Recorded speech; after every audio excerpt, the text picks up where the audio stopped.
Maligayang pagbabalik po, latest weather update po muli tayo, pero bago tayo magpatuloy pa like and subscribe po para ma-update ko po kayo mamaya sa ating weather update. So as of now, dalawang active LPA po ang ating binabantayan. Estimated pong layo na 605 kilometers east of Ginatuan Eastern Samar po yan. Yan po yung active LPA na nasa loob po ng Philippine Area of Responsibility. Ito naman pong nasa labas ng Parno ay meron pong estimated na layo nga 2,495 kilometers east of Mindanao po yan. So dalawang active LPA po, dalawang posibleng maging bagyo. Hindi po natin inaalis yung mga posibilidad na itong dalawang active LPA ay maging isang ganap na bagyo. Yung nasa loob po ng Paray may mahinang epekto na nga po sa ilang bahagi po ng silangang Mindanao at nararamdaman po natin yan sa ilang bahagi po ng Mindanao, no?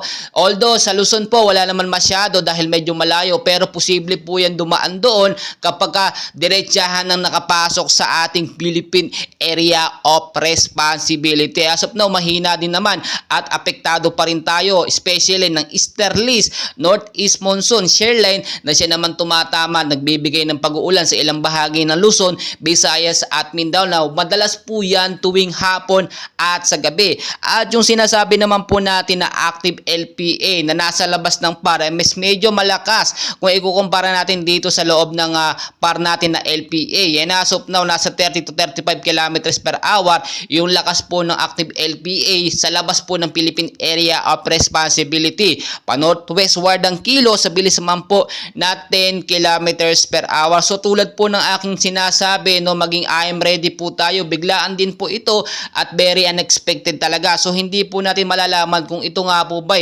magiging isang ganap na bagyo within 24 to 48 hours dahil mabilis po nagbabago ang lakas ng kanyang hangin, no, at mabilisan din lumalapit sa ating Philippine Area of Responsibility.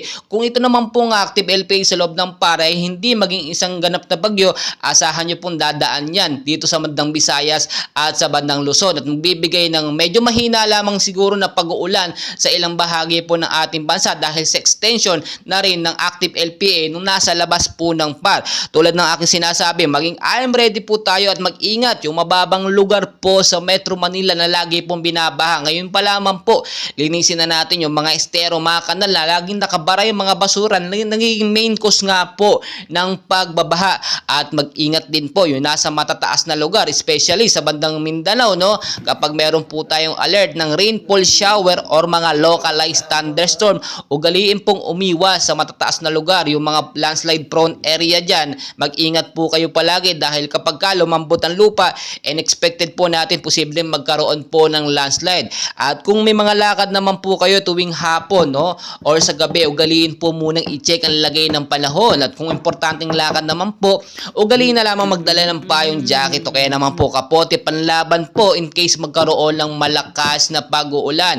At tulad din po na aking sinasabi, posible pong pumasok ang 2 hanggang 3 bagyo bago po matapos ang buwan po ng Nobyembre. At nasa rainy season tayo, ina-expect natin na ganyan po magtutuloy-tuloy ang ating panahon at tinadalangin natin sana kung may bagyong pumasok ay ito'y matunaw din agad-agad at hindi maging isang super typhoon. Pero i-ready po natin na ating mga sarili na mayroong isang bagyo dahil kapag walang bagyo, hindi po tayo naghahanda bagkos wala tayong ginagawang paghahanda para maiwasan yung agarang sakuna, yung pagbabaha, landslide po kung sakaling magkaroon ng sama ng panahon.